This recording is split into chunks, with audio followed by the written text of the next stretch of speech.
vraies voix ce soir, Madi Saïdi et Eric Haddad, remontés comme jamais, vous l'avez compris, et ils sont d'autant plus près maintenant. 18h43, c'est le coup de projecteur des vraies voix. Les vraies voix Sud Radio, le coup de projecteur des vraies voix. C'est l'heure de la rentrée pour 12 millions d'élèves français dès lundi prochain pour les écoles, collèges et lycées de métropole. Une rentrée 2025 qui ne ressemble pas aux autres. D'abord la réforme du collège avec de nouveaux programmes dès le CM1 en français et en mathématiques et la création de groupes de niveau, sans oublier l'introduction d'un enseignement sur la vie affective, relationnelle et la sexualité déjà au cœur de polémiques. Les expérimentations sur le port de l'uniforme se poursuivent tandis que la pause numérique sera étendue à l'ensemble des collèges publics. Reste une inquiétude persistante, la pénurie d'enseignement évidemment, pas certaine qu'il y ait un professeur, pas certain qu'il y ait un professeur devant chaque classe à la rentrée. L'école française se prépare à une année sous tension. La comparaison n'honore pas notre éducation nationale. Ça apprend plus efficacement, paraît-il, chez nos voisins suisses, belges, allemands, mais moins bien chez les Italiens, Portugais et Norvégiens. La France voit son niveau d'apprentissage à l'école baisser dans tous les domaines et végéter à la 26e place mondiale du programme international pour le suivi des acquis des élèves. Les meilleurs élèves du monde, entre parenthèses, sont asiatiques, Japon, Chine, etc. Nous vous posons la question sur le compte X de Sud Radio. Pour vous, l'éducation nationale est-elle performante? Vous dites oui à 2%. Est-elle inégale? Est-elle inégale? Vous dites oui à 9%. Est-elle médiocre? Vous dites oui à 39%. Est-elle nulle? On s'est longtemps posé la question avec Judith de savoir si on allait le mettre. Eh bien, vous avez choisi ça, 51%. Alors, pour en parler, nous sommes avec Marianne Durano, qui est professeure de philosophie au lycée polyvalent Rotrou à Dreux. Bonsoir, bonsoir Marianne. Alors juste maintenant, je suis au lycée Carnot de Roanne, mais bon, c'est pas grave. Au lycée Carnot, bah écoutez, on m'a mal renseigné, je suis désolée.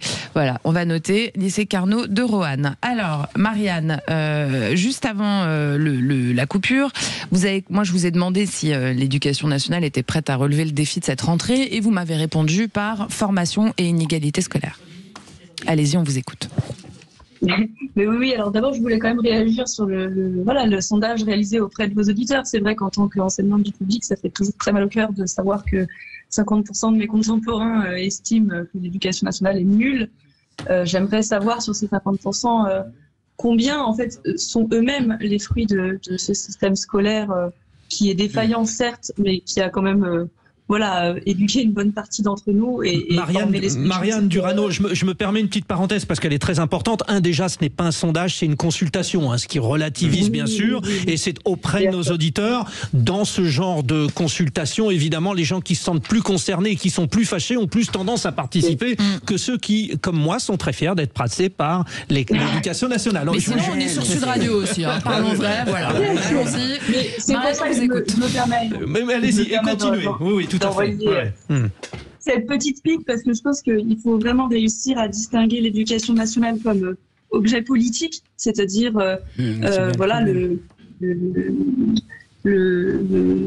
jouet des ministres qui se succèdent et qui veulent chacun imposer leur marque. Et donc on apprend par une circulaire en juillet ce qu'on est censé faire en septembre. Donc d'année en année ça change et c'est extrêmement irrespectueux envers les professeurs. Donc on parlait aussi de recrutement des professeurs. Je pense que si on les traitait avec plus de considération, il y aurait peut-être moins de problèmes de recrutement. Il y a un problème de salaire aussi, on peut le dire. Oui, de salaire, de formation, d'affectation, de gestion du personnel, de ressources humaines. Enfin, vous voyez, encore une fois, moi je ne suis pas là pour me plaindre sur le plateau de Sud Radio, mais j'ai un statut de TZR, donc titulaire zone de remplacement. Pour information, je suis normalienne agrégée et en fait, je sais mi-août, fin août, où je suis affectée début septembre. Et je sais début septembre quel sera mon emploi du temps, quelles seront mes classes, quelles seront les problématiques auxquelles je devrais faire face. Je change d'année en année, donc je change d'établissement d'année en année, et je change de programme au gré des désirs des ministres. De mois en mois, on m'apprend que je dois me former en IA, me former en orientation, me former en vie sexuelle, que sais-je. Enfin voilà, et derrière mon cœur de métier, c'est-à-dire la philosophie, passe un petit peu à la trappe. Et pourtant. J'ai en tête énormément de collègues qui, eux, sont là depuis 10 ans, 20 ans, 30 ans, 40 ans, qui ont survécu à bien des réformes et qui durent dans un environnement qui n'est pas toujours facile et qui ont quand même à cœur de transmettre la culture classique à des élèves qui sont de moins en moins réceptifs, parce qu'on vit quand même dans une société où tout est fait pour distraire l'attention des élèves, pour leur enseigner le culte de la facilité, de la réponse en un clic, au détriment d'un certain effort intellectuel. Donc voilà, on doit transmettre des savoirs dans un contexte de plus en plus compliqué, et c'est pour ça que j'ai toujours de la peine quand on accuse l'éducation nationale de toutes les inégalités et de tous les maux de notre société. Rappelons que sans l'éducation nationale, les inégalités seraient encore plus fortes. Donc on n'est pas assez bon, on est d'accord. On pourrait mieux faire, et je pense qu'on va discuter encore de tout ce qu'on pourrait faire pour lutter contre ces inégalités. Néanmoins, distinguons l'objet de propagande politique des professeurs en chair et en os qui le constituent. On avait envie de tous les deux là. Parce que dès que c'est la philosophie, Judith et moi on réfléchit philosophiquement et tout. Je pensais à Kant, Madame la professeure, qui mettait tellement en valeur le travail, c'est ça, C'est une passion là. On a les mêmes références. Donc discours de passionné, je trouve ça. Eric Haddad, cette école, elle est quand même belle, mais on est en train de la fiche en l'air. C'est un peu ça l'idée.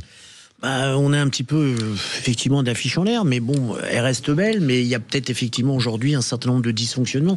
Quand je viens d'écouter cette présentation, effectivement, j'ai du mal à comprendre qu'on puisse comme ça au dernier moment, en plein mois d'août, de dire dans quelle école tu vas aller bosser. Le micro, Eric Haddad. Dans quelle école tu vas aller travailler, quel va être le programme, la modification du programme, etc. C'est la première fois que j'entends ça. Comme quoi, quand on connaît pas vraiment, c'est triste, quoi. C'est triste parce que ça veut dire qu'en fait, on les met quasiment au pied du mur. Donc, comment voulez-vous être opérationnel très rapidement quand vous allez enseigner en fait à des enfants des programmes qui changent régulièrement, quand on vous met au dernier... Allez-y. Non, mais encore une fois, moi, je n'ai pas à me plaindre. Je suis professeur de philosophie, donc en terminale. Mon mari qui est prof de français. Oui.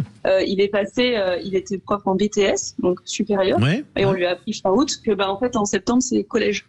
Ah oui, complètement. En fait, des élèves de 19 ans à des gamins de 12 ans. Des gamins de 12 ans. Moi, je voudrais parler un petit peu des inégalités, si vous me permettez, puisque vous en avez parlé tout à l'heure. Il y a des comparaisons qui sont faites. 41% des enfants ayant des parents cadres ont de bons résultats en français, contre 6% d'enfants d'inactifs et 10% des enfants d'ouvriers. À l'inverse, il y a 45% des enfants d'inactifs et 26% des enfants dans un ménage ouvrier qui sont en difficulté.